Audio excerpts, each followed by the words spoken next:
Hello നമസ്കാരം. അപ്പോൾ ഇന്ന് നമുക്ക് നല്ല സബർജലി കിട്ടിയിട്ടുണ്ട്. അപ്പോൾ ഇതായിട്ട് നമുക്കൊന്ന് ജ്യൂസ് ഉണ്ടാക്കാം. അപ്പോൾ നമ്മുടെ വീട്ടിൽ ഞാലിപ്പൂവും പഴവും പഴുത്തിരിപ്പുണ്ട്. അപ്പോൾ ഇതോട് നമുക്ക് നല്ലൊരു ജ്യൂസ് റെഡിയാക്കാം. അപ്പോൾ നമ്മുടെ സബർജലി മുഴുവനായിട്ട് ഇതാ ഞാൻ ചെറിയ കഷ്ണങ്ങളാക്കി മുറിച്ചെടുത്തിട്ടുണ്ട്. ഇത് നമുക്ക് ജാറിലേക്ക് ഇട്ടു. ഇന്ന് അടിച്ചെടുത്തതിന് ശേഷം നമുക്ക് ഇതിൻ്റെ കൂടെ പഴം ചേർത്ത് കൊടുക്കാം. അപ്പോൾ അത് ഞാലിപ്പൂവും പഴം ഞാൻ 4 പഴം എടുത്തിട്ടുണ്ട്. നമുക്ക് പാലൊഴിച്ച് കൊടുക്കാം. നമ്മുടെ ജ്യൂസ് റെഡി ആയിട്ടുണ്ട് കേട്ടോ. അതിന് മുന്നേ നമുക്ക് കുറച്ച് ചിയാ സീഡ് ഞാൻ കുതിർത്തിയെടുത്തതാണ്. ഇത് കുറച്ച് നമുക്ക് ഗ്ലാസ്സിൽ ഇട്ടു. ഇനി നമുക്ക് നമ്മുടെ ജ്യൂസ് ഒഴിച്ചു കൊടുക്കാം. നമ്മുടെ ജ്യൂസ് ആപ്പിൾ ജ്യൂസ് പോലെ തന്നെയാണ് കേട്ടോ. കളറൊക്കെ പെട്ടെന്ന് കളർ മാറും. ഇനി നമുക്കിതിലേക്ക് കുറച്ച് നട്ട്സ് ഇട്ട് കൊടുക്കാം.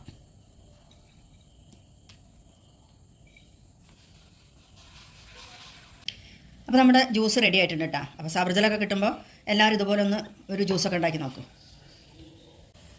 അപ്പോൾ നമ്മുടെ ജ്യൂസിൽ പഞ്ചസാര ചേർത്തിട്ടില്ല കേട്ടോ. പകരം ഞാൻ തേനാണ് ചേർത്തത്. തേനാണ് ആ വീഡിയോ നമുക്ക് മിസ്സായിപ്പോയി. അപ്പോൾ നിങ്ങൾ പഞ്ചസാരയോ തേനോ എന്ത് വേണമെങ്കിലും നമുക്ക് ചേർത്ത് കൊടുക്കാം. അപ്പോൾ നമ്മുടെ വീഡിയോ ഇഷ്ടമാണെങ്കിൽ എല്ലാവരും ഒന്ന് സബ്സ്ക്രൈബ് ചെയ്യണം. തൊട്ടടുത്തുള്ള ബെല്ലൈക്കൺ പ്രസ് ചെയ്യണം. നമ്മുടെ വീഡിയോ എല്ലാവർക്കും ഷെയർ ചെയ്യണം.